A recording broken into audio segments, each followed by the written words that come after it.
Hank, for the very thank you, Hank, for the very kind introduction.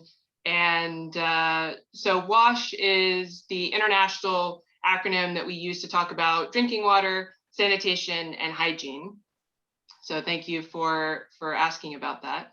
I'm really excited to be here to talk about these issues. I'm hoping to be a little bit provocative and that you'll have some questions afterwards. And thank you to Katie for kind of just teeing all this up for us. There's two things that I'm going to talk about. I'm going to actually set my watch so that I don't talk too long so we can get into the questions. But essentially, I'll be talking about redefining the concept of access, which really should be defining the concept of access, and then building a strong legal infrastructure to set a strong foundation for all the other physical infrastructure that we have. Let's see. So if I can move it forward. Why is this not working? There we go. So to set up what I'll be talking about today is just first how my organization got into working about this. It just kind of sets the foundation for the topics that we discuss and the themes that we focus on. The second is framing this issue and focusing on defining access, creating that target for what we need to actually be trying to aspire to achieve. And then the third topic is illustrating the importance of law. And I'll talk a little bit about how law kind of gets forgotten in all of this and why law is actually a really critical part of ensuring access and economic access, which I'll talk a little bit more about. So we started on this journey several years ago, looking at the impact of law on access to water in the state of Maryland. And so as an organization based in DC and with a number of media talking about the levels of households, the number of households being disconnected in the city of Baltimore, we felt like Maryland was a great place to start this examination. And so at the end of 2017, we started this process of essentially defining, okay, if we're going to look at the law, what are we supposed to be looking at? What is access? What does this really all mean? And so we started looking at the local level laws, which is where this is all governed at the local level in the state of Maryland, and what they said about water shutoffs, CAP or LIRA programs, so low income rate assistance programs, notices, late fees, all these different features. And what we ultimately found was that your zip code determines whether or not a household is going to get and keep access to water. And that was really distressing to us. That was an indicator for us that there's some real work that needs to be done in this area. And as part of that, we found that the water shutoff tool is just really a blunt instrument. It was inspired as maybe a good tool that can be used to incentivize payment for those of us that might forget or what have you, to make sure that we are paying for these services. Because as Katie said, the utilities almost holistically depend on ratepayer revenue. But by the same token, they're being executed against people who don't have the money to pay. And so it raises a much larger question of, is this the right tool to be using against low-income households? And so with that started us on our journey. We published that in March of 2019. And then we've continued to track water shutoffs, and especially the laws that govern water shutoffs. So when COVID happened, we tracked what the statewide water shutoff moratoriums were saying. We then also had this realization that there's more going on. So access is more than just water shutoffs. It's more than affordability. It's more than just assistance programs. There's a lot more that feeds into what actually will make sure that each and every one of us has access to drinking water and to sanitation. I will focus mostly on drinking water today, but I do want to highlight that sanitation and wastewater services is also really critical in this discussion. And then most recently, we published a report talking about the implementation of the low-income household water assistance program, which is the first ever federal water assistance program. So this is really critical if we want to make the case that we need a water assistance program at the federal level. We really need this assistance program to be successful. And so we looked at the different state level plans, and yet we again saw some of the many things that we're seeing in the local level laws playing out. But there are links to this, so hopefully Debbie can share this PowerPoint presentation and you can access each of these reports. And then just teeing it up, we in progress have a six city study that we're conducting right now, looking at what I call the law and the practice. So we're both looking at the law according to a benchmark that we've created, as well as the practice and implementation of that law. So how are utilities exercising the authorities that they have, and how are households being impacted by the law themselves and by the actual application of those laws? So that tees up really everything here. Our starting point is that what we found is that there's no agreed upon definition of access. Different groups define access differently, but frankly, if we want to be able to declare success in the United States and internationally, and I see the same thing internationally, which I think is in part what inspired us to really focus on this. But if we want to be able to declare success in ensuring access to water for everybody, we have to have that agreed upon definition. We have to have that clear marker that says, yes, we have been successful. And so we started with this very broad definition.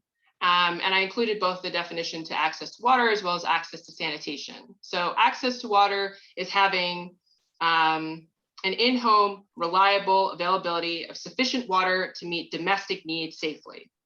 A lot of terms packed in there, and it's very broad. And so we continue to think to ourselves, okay, well, this is a starting point, but what can I actually do with this? Like, how do I know that I've achieved access to water if I look at this? I'm like, I'm not sure we know just based on this definition.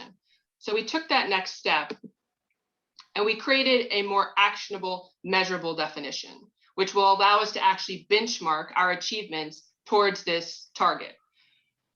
So we broke down the concept of access into physical access and economic access. So physical access, and these are all the things that go into making sure that we have access to drinking water for today and for the future. So I'll start from equity, right? Over all of this is the idea of equity. Frankly, if anyone is being left out of this, then we're already in trouble. So everybody needs access to water. Then we defined physical access, and there's 3 components to physical access. Sufficient source water, which is available to meet current and projected demand for domestic water use. So here, if we don't have water resources, if we don't have rivers and streams, we're not going to have drinking water. We have tons of ocean water, and so that also can be a source with a very expensive desalination process. But frankly, if all of these water resources disappear, if our groundwater disappears, we don't have drinking water. And not only that, if our rivers and our lakes disappear, if our groundwater disappears and we have to resort to desalination, the costs are going to skyrocket. Over time, our technology for desalination will become less expensive, but as of today, it's a very expensive process. So again, thinking holistically, but fundamentally, if we don't have water resources, we don't have drinking water. The second is much more basic. We need household level infrastructure. So I actually need a pipe and a tap in my home in order to have access to water. This is very challenging. This is very expensive. In the United States, we're further along in this process. In other countries, we're much further behind in this process, and there are more community-wide water systems. But the idea is that ultimately, when we declare success, we want each household to have that infrastructure within their home that gives them that access to water. And then third is that good quality water service that protects human health. And 1 and 3, there's one overlap there, and that is that the water resources also have to be of a good quality. So if we have rivers that are contaminated with nuclear waste, that nuclear waste can't be removed, or we have them so heavily laden with nitrates that it's incredibly expensive to treat, these also become issues. It again increases the cost of providing these services. But ultimately, as well, on the drinking water side, if I have dirty water coming into my home, right? Flint, Benton Harbor, these are great examples that if I have water that is full of lead, I can't drink that. I can't use that. That's making me sick. So I don't have access to drinking water. So these are critical to ensuring access to water. And then there's economic access, and that's what I'm going to be focusing on mostly today, given the time constraints. But economic access is access to water and wastewater services despite an inability to pay. So frankly, the essence of this is that every household, even if you can't afford the water services that are being provided to you, should have access to those water services. And so all of this together feeds into equity, physical access, and economic access. This is what lays the groundwork for how we know ultimately that we're going to wind up achieving access to water. So getting into the legal part. this is really at the heart of actually generating some change, because we can choose the law and therefore we can change the law. And there's two things that the law does plays the critical role in, and that is ensuring equity. And I'll highlight that it doesn't always. There are some laws that actually perpetuate inequalities, right? But we can change that, right? We choose the law, we can change the law. The second component is establishing that framework that all these stakeholders operate in, right? That between the Clean Water Act and the Safe Drinking Water Act, we have mechanisms, and at the state level, there's other laws, but we have mechanisms for creating the rules of play for water resources. So how do these two connect? So how do we, focusing in on economic access and law, how do these two connect? So just to remind you, economic access is access to water and waste services despite an inability to pay. And again, we could end water shutoffs today against low-income households, right? It could end today because this is a legal choice that we make. We decide that it is okay for water shutoffs to occur against low-income households when they cannot pay. And so this is a choice that we're making. But here's a diagram that I think highlights what that interaction is between affordability and law, and why law is so critical to this conversation. So if I can't pay, right, it's not the inability to pay that cuts off my access to water. It's the fact that the utility can execute that authority against a low-income household who cannot pay. The law allows, and we've seen this time and time again, we're seeing this in the 6 cities study that we're doing, that the law gives the utility complete discretion. There's nothing that modifies that discretion that they have in order to shut off water services to low-income households. So it's the law that shuts off that access. It's not the unaffordability. And it's not to say that the unaffordability of water isn't having financial consequences, right? Because underlying this, if the utilities don't have sufficient money to operate, as Katie was saying, they go into debt, there's larger issues. If they can't pay to provide safe services, that also undermines this whole thing. But when it comes to low-income households, it's the law that cuts off that service. And as part of a discussion paper we did earlier this year, we looked at the 12 cities that The Guardian did a study of with respect to affordability. We said, okay, let's look at the law. We found that yes, each municipal law allowed for shutoffs for non-payment. Everyone. The only one, there was one that was silent. So it didn't say that they were allowed, and it didn't say that they were prohibited. Then we said, okay, well, let's take a look to see if there's any kind of boundaries placed on that. So we looked at, okay, well, is the ability to pay considered before shutoff? No. Does a payment plan have to be offered before disconnection? No. Does rate assistance have to be offered before disconnection? No. Do payment plans or rate assistance have to be offered at any point in this process? No. The law is silent. The law says nothing about this. It gives broad discretion for water shutoffs. So this is just a rapid test. This is kind of a mini rapid benchmark that we did that really gets to the heart of economic access. We've created an expanded benchmark that we're applying in our 6 city study. And this is because, look, there are just some communities that may not be willing to just get rid of water shutoffs against low-income households. And so what we say is fine. There's a lot of things you can still do to make sure that at least this process is more equitable, more transparent. One of that is, we look at whether notices are required, when they have to be, how many days there are between a bill being overdue and a water shutoff being able to be executed, whether or not late fees are charged, disconnection and reconnection fees, interest, right? All these other fees make it even harder for a low-income household to get access to water. Whether or not there's rules governing how those fees can be calculated, right? Are they attached to the cost of those of disconnection and reconnection? Are they just random numbers that you can choose? Is there an appeals process when a customer wants to dispute a bill? What about water shutoffs for water leakage? This is a huge issue in one of the cities that we're looking at right now, right? So water shutoffs can be executed for water leakages, which again, overall, great idea, right? We don't want water to be wasted. But what happens is that responsibility to fix is thrust on a low-income household who can't afford a $10,000 fix, a $5,000 fix, a few $1,000 fix. So there's some inequities baked into this that we're trying to pull out. Some of it is also, do you even have to have a water shutoff policy? Does it have to be published, right? We are customers, we are shareholders in this process, yet we are not treated like shareholders. low income or not, we really are not, as customers, treated as shareholders in this process.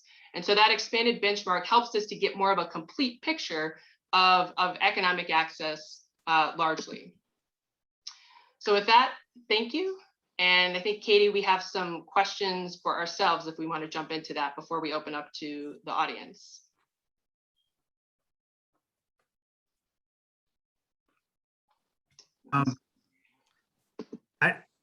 I join in the thank you. You all know what you're doing now? Yes. I'll get out of the way. So I think Katie and I had some questions we were just going to ask ourselves. So this was a little bit more interactive, and then that'll lead into everybody else asking us questions. Katie, do you want to go first, or would you like me to ask you a question? Why don't you ask me and I'll ask you, then we'll go keep it in order. Yeah. Okay. So I think she's waiting to see if I ask a really tough question, and then we'll see how hard she goes against. Yeah, right. No, this was smart. This was smart. Okay. So I'd love to learn a little bit more about how the infrastructure bills in Congress right now are teeing up maybe some greater success in this area, or how they're going to help this issue of water affordability. Right. Well, we'll keep our fingers crossed that this infrastructure bill goes through. But if it does, it's really going to hugely increase the amount of money that the state revolving funds have to send to states and then states down to communities. And so we're looking at in most places for maybe a 3 to 4 times more money over course of 5 years. And so it changes the amount of money that states will provide as grants as opposed to loans. And so I think that the opportunity here is for states to continue their pretty successful loan program in sending loans down to the communities that have raised their hands and said, we need some assistance to invest in our water infrastructure, and then use this influx of funds to provide additional assistance to other types of communities that may not have raised their hands, that may not have gotten in line for the funds before. And so what that hinges on is enough capacity at the local level within the communities to apply for the funds. And so that's something that we're really thinking about is what does it take to apply to receive assistance through this program? And then also for the states to get the money out the door. And we should say, the states have been working so hard. In 2009, when they had an increase in these funds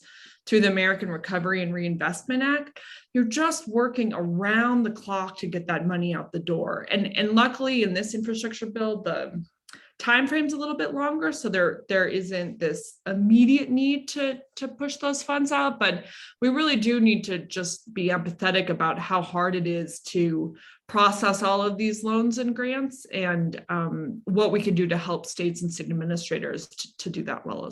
So it's a very infrastructure bill long question, but that's some things. It does look like we have some questions, so I'll just send it back to you, Alexandra, and then maybe we can open it up to ask. I'm wondering, when you've done your review, are there examples of places that are doing part of this well? If we were trying to implement better laws or better ways of thinking about addressing this challenge, are there examples that you think, oh, this is a good example of a place we could draw from? Great question. I'm such an optimistic person, and I have such a pessimistic answer so far. So not really. I mean, the laws are really, they were designed to give a considerable amount of discretion to utilities and other actors. And so the law has kind of really, the state washed its hands of it and said, okay, look, the local governments decide this. The local government said, hey, utilities, you decide this. And so, in terms of from a legal perspective, there's not a lot of great examples. In our Maryland study, there were 2 of the 153 municipalities in 23 counties that we looked at. there were 2 municipalities who had prohibited water shutoffs across the board. So 2 of 153 municipalities, it's a pretty small percentage. I think also, I was taking a quick look at the chat as well. There are some utilities who have adopted customer assistance programs and low-income rate assistance programs. And it's not, in terms of when we look at practice, we do look at that and we don't necessarily undercut that. A lot of the work that we do focuses on whether or not the law creates that baseline, that requirement. If it sets a baseline to say, this is from a policy perspective, what we are unwilling or willing to accept. And so that's in large part what a lot of our work is done. And then and so from a positive perspective, I will highlight that there are a number of communities who have adopted customer assistance programs. The challenge is getting that money out there. And so the enrollment in customer assistance programs and low income rate assistance programs is very low. It's very difficult. And even community action agencies who are tasked with helping with this in many communities, they also struggle. So we're, as part of our 6-city study, trying to get a bit of a better handle on what this looks like. And with that, either Hank or Debbie will throw it back to you for questions from the audience. I'm going to throw it toward Esther, I think, who is to help get the questions in the chat presented. Maybe recognize Blaine, who seems to have her hand up. Yeah. Oh, okay. I live in Seattle, and I'm curious about the date of that study of the 12 cities, because I actually had a chance to speak with a member of the Committee on Affordability with our public utilities. And at that point, 3 years ago, they did have a plan in place. So I'd like to see that study. Also, we do have a moratorium right now on shutoffs. So just want to redeem Seattle's name a little bit there. Does anybody want to respond to that? Or I'll call on Nicole. And Heinrich has a question too. I'm happy to jump in Needs and to speak.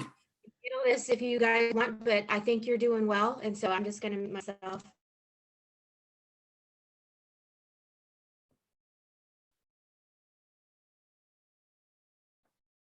Can I go or? Nicole, I can hear you. Okay, can I go? Yes. Okay, thank you. Excellent presentation, fantastic. I was wondering, have you looked at the connection between water affordability, in access to water, and home ownership? Because I know in Illinois that if you cannot pay if you have any kind of water debt, water liens or what have you, then you can lose your home. And so how that lack of access to water can lead to lack of access to homes, and also that's home ownership is one of the signs of building wealth, especially in the Black community. So could you comment on that? Nicole, thank you so much for that question. Yes, so when we did our study in Maryland, we looked at whether or not the law allowed for liens to be attached for an unpaid water bill. Again, most communities allowed that. So the law allowed for water bills to become liens, which could then be foreclosed upon. In the current 6 cities study that we're doing, one of the things that we've added on to this is that we're interviewing, or we've surveyed the utilities, that the major utility for the city, and then we've partnered with the community action agencies for these cities and are conducting a household level survey. And one of the questions that we've asked is getting at liens and foreclosures, because you're absolutely right. I actually had a student who I taught who shared a story with me about a family member of hers losing her home as a result of an unpaid water bill. So it does happen. It is a very, very serious consequence of an unpaid water bill, and it's something that definitely needs to be highlighted. And I'm thinking, how many water bills, unpaid water bills, do you have to have in order for there to be a water lien, which leads to a foreclosure? Yeah, so most of the time it can be any amount. The amount could be $5. There are some cities that have put some kind of minimum kind of floor that the bill has to be at least a certain amount, but the floor isn't high enough, right? Like I would say the floor is $500,000, right? The value of the home, which I've never seen a water bill be that high, but you know, the floor is like $1,000, $5,000. So at least there is some consciousness that there needs to be a floor. But again, that connection, the connection that you've made is not a connection that most have made. But I will say, in talking to colleagues who don't necessarily share the same vigor about water shutoffs, when I've talked to them about that link between a water shutoff and a unpaid debt and its connection to foreclosure, they get very upset. So if you're looking for a touch point that I think more broadly crosses kind of political feelings, that is one. Just something I've noticed in conversations I've had. I'll also just jump in there on the assistance side, Nicole, where the liens and foreclosures is sort of like the very end of the line. It's luckily relatively rare. So before that, if we want to address affordability, which is to make the rate, to make the bills more affordable, when we can't do that, then we have assistance programs. And unfortunately, many assistance programs are only open to homeowners. So renters that are paying high bills don't have access to these assistance programs in all cases. And so that's another link to homeownership. Which is important to sort of address, especially since we know there's historical injustices that lead to racial and economic differences in homeownership rates. Thanks. I think I need to go to Heinrich. Apparently he has been waiting patiently. Thank you. I'm very concerned about how we thread the needle here of trying to provide affordability, provide this essential water, essential to life to people of low income. And I think we should keep in mind that if you can't afford water, there's probably a lot of other essential things in your life that you can't afford.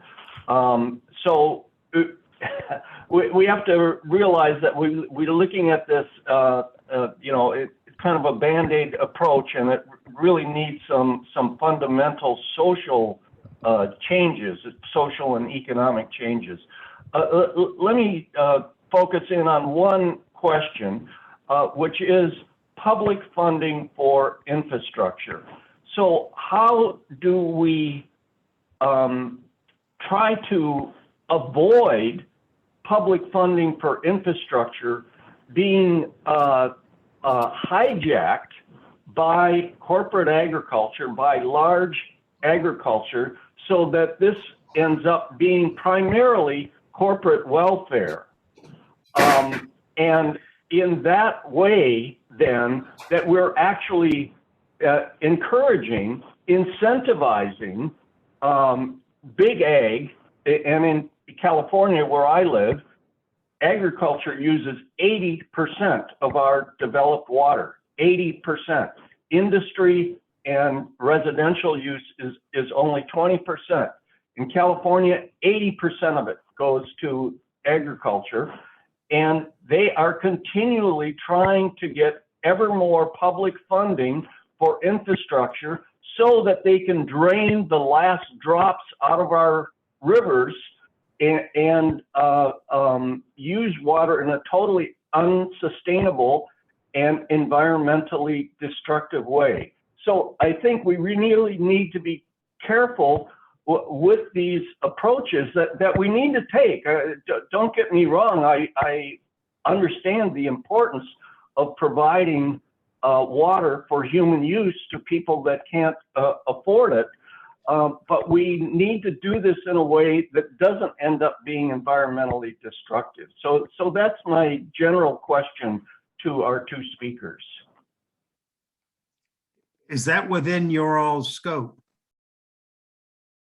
It's outside of my scope, so I'll just say very briefly that I sometimes think it's helpful to distinguish between what I call big water and small water. This isn't a common term, but in terms of the water, that infrastructure that the government is supporting through dams and levees and the amount of water that you would need to invest in agriculture is a different set of funding programs in a lot of ways than the state revolving funds that I was talking about, which is really on the drinking water side, more around drinking water services, which is a much smaller amount of water compared to ag. And some of the money on the clean water side can go to agriculture best practices and ag, but it's pretty rare. So almost all of the money goes to wastewater treatment plants and pipes on the clean water side.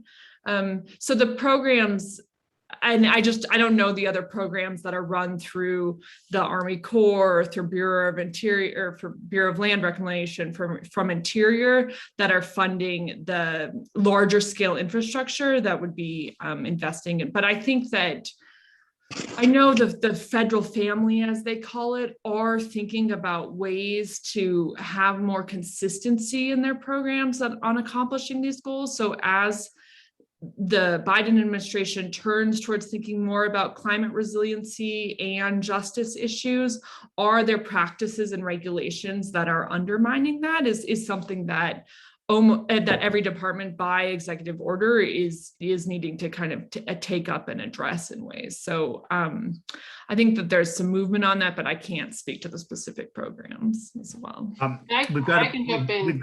We have 5 minutes left. Alexandra, do you want to add to that?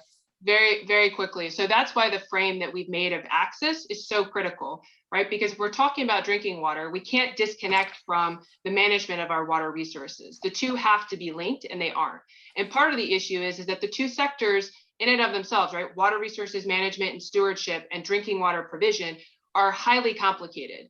And so the sector, it's like if that little individual part is complicated, no one wants to try to combine the two. Well, we're being forced to. We have no choice, because if we don't have water resources, or they're filthy, or they're being diverted to an agricultural operation, then we have an issue. And the other thing I would note, and this is something that this is kind of lurking in this issue, is that, food security is a huge topic. Everyone talks about food security. It's become a huge theme. Water security still hasn't made it. It really isn't thought about. Even water and sanitation issues, right? They aren't prioritized like food issues. And even in reviewing the USAID's global food security strategy, one of the comments I wound up making is that you don't focus on water, and you can't ignore the fact that agriculture has a huge pollutive impact, or can have a huge pollutive impact, and it uses a ton of water. So you can't ignore this link between sufficient drinking water and sufficient food, both things that we need to survive. And so the framing of access is why, and our pushing that is so critical to addressing some of those issues. Esther, who wants to ask a question besides me? We have about 3 or 4 questions. So Hank, go ahead and ask your question. And I copy and pasted the chat questions into a different document that the speakers can answer later. My question goes back to, I think, Katie's discussion about rate changes. When we started talking about agriculture a few minutes ago, it occurred to me that I wasn't sure to what extent do people still give rate discounts by buying more water. Is that still on the table? Do people get their water cheaper because they buy more? And if that is existing anywhere, isn't it time to reverse that? Mm-hmm. Make sure you don't get a discount for buying more water. You buy at large volumes at the same rate as people that buy low volumes. Yes, this is a type of a rate structure that is called a declining block rate, which is to say the first amount of water, the first kind of bucket or amount of water you buy, you pay the most per gallon or acre foot or whatever you're paying. And then it'll decrease over time. And From an equity standpoint for drinking water services, what we'd want to do is have a really low or universal access to a minimal amount of water. And then if you're using drinking water to fill a swimming pool or to water a large lawn, we could charge more for that. And so that would be flipped, right, in an increasing block rate or different rate structures. So that is exactly the point of utilities. If they're allowed to differentiate their prices, then by customer or income, that would be great. But if not, maybe you can use the amount of water used as a proxy. The caveat there, not to make it more complicated, is if you have a house with leaky pipes, you're going to use a lot of water, even though you don't. You're not filling up a swimming pool or a yard. And so when we think about the structure where we charge more for more water use, I'm going to go in there and fix those leaky pipes for some households so that they're not bearing this really high bill at no fault of their own. Esther, next question. We are actually out of time for questions unless you would like to keep going and answer all the questions from the chat. All right, why don't we, you're right, 11:55, which is the